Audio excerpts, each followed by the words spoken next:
रत्नागिरीच्या जिल्हा परिषदेच्या विषय समित्या निवडणुकीमध्ये आज रंगतदार स्थिती निर्माण झाली होती।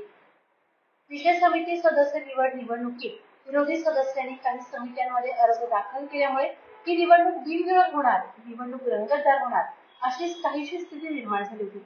मात्र राज्याचे उद्योग मंत्री तथा जिल्ह्याचे पालकमंत्री नामदार उदय सामंत यांनी केलेल्या विनंतीवरून विरोधी सदस्यांनी अर्ज मागे घेतले आणि समित्यांची निवड बिनविरोध झाली। यामध्ये विरोधी पक्षांच्या पदरात बांधकाम समिती सदस्यपद मिळालं तर राष्ट्रवादीच्या सदस्यांना एक समिती बदलून देण्यात आली।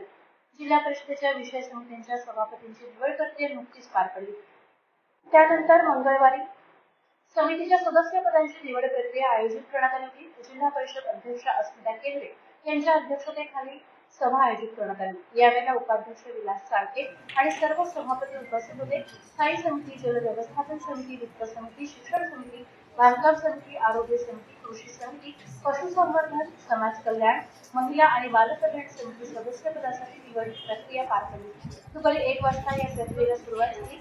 यावेळी स्थायी, जल व्यवस्थापन, बांधकाम, समाज कल्याण या समितीच्या सदस्यपदासाठी विरोधकांनी सुद्धा अर्ज दाखल केले। विरोधकांच्या अर्जांसह समितीच्या सदस्यपदांसाठी असलेले अन्य अर्जही वैध ठरले, त्यामुळे अर्ज मागे घेण्यासाठी मुदत देण्यात आली होती। याच कालावधीत शिवसेना जिल्हा प्रमुख राहुल पंडित, शशिकांत चव्हाण, रत्नागिरी तालुका प्रमुख बाबू महाग, पालकमंत्री उदय सामंत यांचे प्रिय सहाय्यक नेताजी पाटील यांच्यासह ज्येष्ठ पदाधिकाऱ्यांनी विरोधी सदस्य विक्रांत जाधव, संतोष खेराडे, नेहा माने, प्रमोद निवळकर, प्रमोद गांधी यांच्यासह श्रीमती कुवळेकर यांच्याशी चर्चा केली। याच वेळेला पालकमंत्री उदय सामंत यांनी विक्रांत जाधव यांच्याशी दूरध्वनीवरून संपर्क साधला।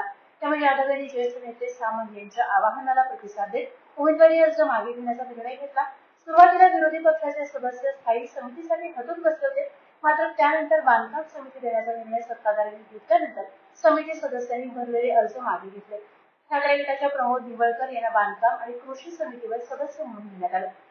राष्ट्रवादीचे पदाधिकारी अजय विरवटकर यांना सुरुवातीला आरोग्य समितीमध्ये घेण्यात आलं होतं, मात्र त्यानंतर त्यांना बांधकाम आणि कृषी समितीवर सदस्य म्हणून घेण्यात आलं। त्यानंतर खेळीमेळीच्या वातावरणात समिती सदस्य निवड सभा पार पडली आणि अध्यक्ष अस्मिता केंद्रे यांनी सर्व समित्यांच्या सदस्यांची नावे जाहीर केली। राहल डिजिटलसाठी शुभम पवारसह अनघा निकम, रत्नागिरी।